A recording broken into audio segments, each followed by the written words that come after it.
धाबाई जी से ये समझने की कोशिश करते हैं कि वसुंधरा राजे, जिन्होंने कभी समझौता नहीं किया, चाहे वो किरोड़ी लाल मीणा हो, चाहे वो घनश्याम तिवारी हो, चाहे वो हनुमान बेनीवाल हो, और भी एक लंबी लिस्ट निकल सकती है, वो वसुंधरा राजे अब क्या समझौता करेगी शैलेंद्र धाबाई जी?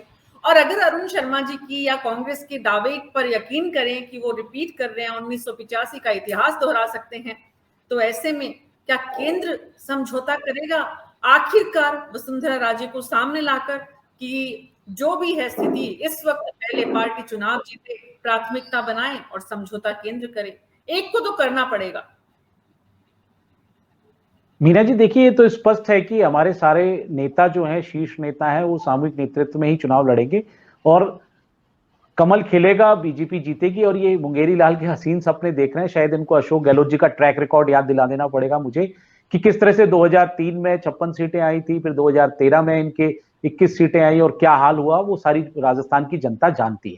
और आपने जो योजनाएं लबो लुभाव अभी दी हैं, योजनाएं पूरी तरह से धरातल पर नहीं है। ये पहले बजट की बात कर रहे थे, अरे मैं तो आपको चुनावी घोषणा पत्र से याद दिला देता हूं, किसानों के कर्जा माफ नहीं हुआ, बेरोजगारी भत्ता नहीं मिला, आपने कहा था महिलाओं की सुरक्षा करेंगे, नहीं कर पाए आप।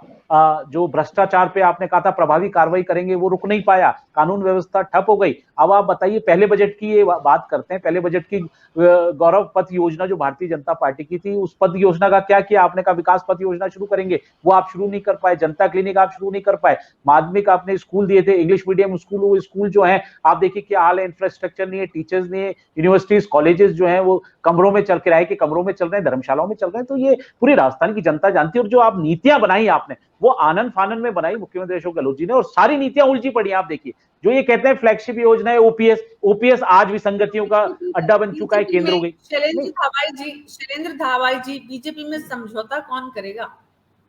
देखिए, समझौते की गुंजाइश कहां है? हम तो सब एक हैं। देखिए, हमारे यहां बहुत बड़ी बात बोल रहा हूं मैं मीना जी आपके चैनल के माध्यम से, पार्टी ही परिवार है, परिवार पार्टी नहीं है। इन्होंने अभी नाम गिना दिए थे, नेहरू गांधी, इंदिरा गांधी, राजीव गांधी, सोनिया गांधी, फिर राहुल गांधी, रॉबर्ट वाड्रा, उसके बाद प्रियंका गांधी के बेटे। तो परिवार पार्टी है इनकी, कांग्रेस की। और किस तरह से पूरी हिंदुस्तान की जनता ने देखा, तो हमारे ऐसा है ही नहीं। हमारे यहां तो पार्टी परिवार है और सब मिलकर काम करते हैं। जिस भी कार्यकर्ता को दायित्व दिया जाता है, वो उस पूरी निष्ठा के साथ वो कार्यकर्ता अपना काम करता है, चाहे वो शीर्ष नेता हो, चाहे छोटा नेता हो, नीचे लेवल का, बूथ लेवल का हमारा कार्यकर्ता हो। आप देखिए किस तरह से हमारी योजनाएं जो हैं, वो किस तरह से आज जो मीटिंग हुई है, उस मीटिंग में हमने यही तो उन्होंने कहा कि किस तरह से हम और मजबूत कर सकते हैं संगठन को। और जो हमारी भारतीय जनता पार्टी की पिछली सरकार रही, जिनको इन्होंने सारे नाम चेंज कर दिए, भामाशाह योजना, चिरंजीवी योजना, अन्नपूर्णा रसोई घर इन्होंने वो कर दिया, 10,000 हम सब्सिडी देते थे किसानों को, वो इन्होंने बंद कर दिया बिजली बिल में। तो आप देखिए वही योजनाओं को लेके,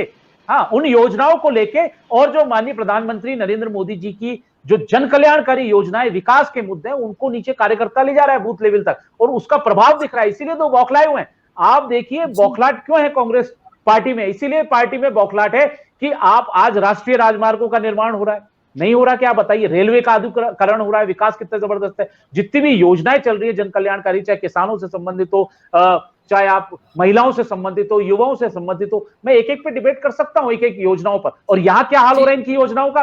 देखिए, योजनाओं को मैं एक छोटी सी बात बताता हूं।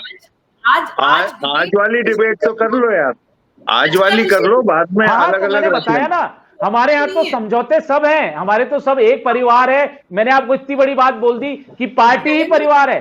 जी, मान लिया शैलेंद्र जी आपकी बात को। परिवारवाद का विरोध करती है बीजेपी, लेकिन व्यक्तिवाद पर आकर टिक गई है। मोदी ही गारंटी है और मोदी को वोट देना है। मोदी है तो मुमकिन है। आपको नहीं लगता आप परिवारवाद से बहुत और आगे व्यक्तिवाद पर आकर खड़े हो गए? नहीं, ऐसा कभी नहीं है। आप देखिए, प्रधानमंत्री जी का आगे क्या मोटो है जीवन का? उनका सिर्फ, उन्होंने तो अपना पूरा सर्वस्व देश के लिए न्यौछावर कर दिया।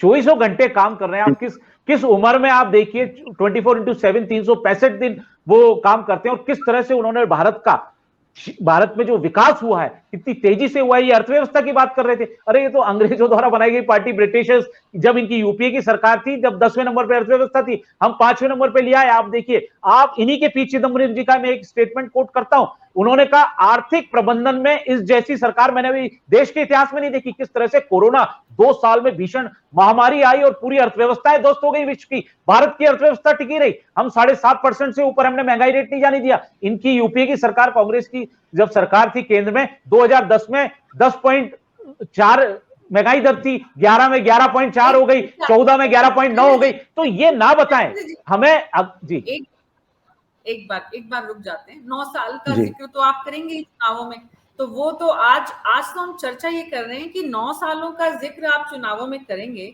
लेकिन राजस्थान की जनता, राजस्थान में पार्टी का वर्कर जिस बात को लेकर चिंतित है, उसका अगर जवाब नहीं दे पाएंगे तो उसका जो खामियाजा होगा, उसका जो नुकसान होगा पार्टी को, पार्टी निश्चित रूप से उस पर चिंतित होगी, पार्टी निश्चित रूप से उस पर रणनीति बना रही है, निश्चित रूप से पार्टी ने लीडरशिप तैयार करने के लिए कई चेहरों को सामने लेकर आए हैं और वो तैयार हो भी रहे हैं, इसमें कोई दो राय नहीं। मैं एक छोटा सा और ऐड कर दूं इसमें।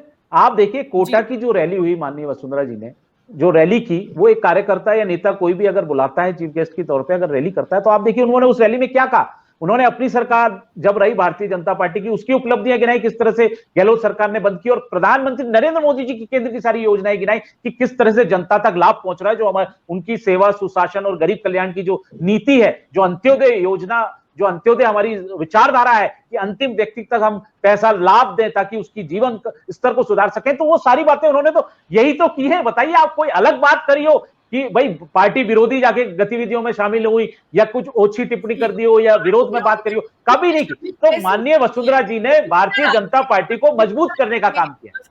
राज्य पार्टी विरोधी गतिविधियों में शामिल कैसे हो सकते हैं शैलेंद्र धाबाई जी? पूरी की पूरी पीढ़ी राजस्थान में जो बीजेपी की है आज, वो जब थी या जिन्होंने राजनीति शुरू की, तब वसुंधरा राजे के परिवार ने बीजेपी को सींचा है, तो वो बीजेपी से यही तो मैं बोल रहा हूं मीना जी। तो ये आज अपने जो डिबेट है, डिबेट का आपने खुद नहीं कह दिया सार। आज जो डिबेट आप अपन कर रहे हैं, विचार विमर्श कर रहे हैं, उसका तो सारा आपने ही बता दिया कि वो जा ही नहीं सकती। तो आप इस प्रश्न ही कहां उठता है? उनका कद हमेशा बड़ा था, बड़ा रहेगा, और वो जीवन भर भारतीय जनता पार्टी को मजबूत करती रहेंगी, कार्यकर्ताओं में रहेंगी, और भारतीय जनता पार्टी की सरकार राजस्थान में 2/3 बहुमत से बनेगी। मैं आपको आज बता, राजस्थान में भारतीय जनता पार्टी की सरकार बनेगी, लेकिन वसुंधरा राजे क्या करेंगी ये स्थिति स्पष्ट नहीं है। ये तो सबको पता है, बीजेपी के हर कार्यकर्ता को, छोटे बड़े, कि बीजेपी की सरकार बन रही है, वो क्लेम कर रहे हैं। अशोक गहलोत सरकार नहीं आएगी, ये भी क्लेम कर रहे हैं। मीना जी, इनकी माताजी जो थी माताजी जो थी जिन्होंने भारतीय जनता पार्टी की नींव रखी, उसको सींचा, क्या वो अलग रही भारतीय जनता पार्टी? क्या उनको पद का लोभ रहा कभी जीवन में? कभी नहीं रहा। ये उस विभूति स्त्री की संतान है। आप बताइए, तो आप ऐसा कैसे अपन डिबेट कर सकते हैं कि उनका क्या होगा? अरे भाई वो बड़ा कद था, बड़ा कद रहेंगी, भारतीय जनता पार्टी की लीडर है, लीडर रहेंगी, और आने वाले चुनावों में आप देखिए अशोक गहलोत जी की नीतियों के किस तरह से पोल खुल रही है नीतियों की, और जो लाभ नहीं मिल पा रहा है जनता के सामने, वो आप देखिए अपने आप आ जाएगा।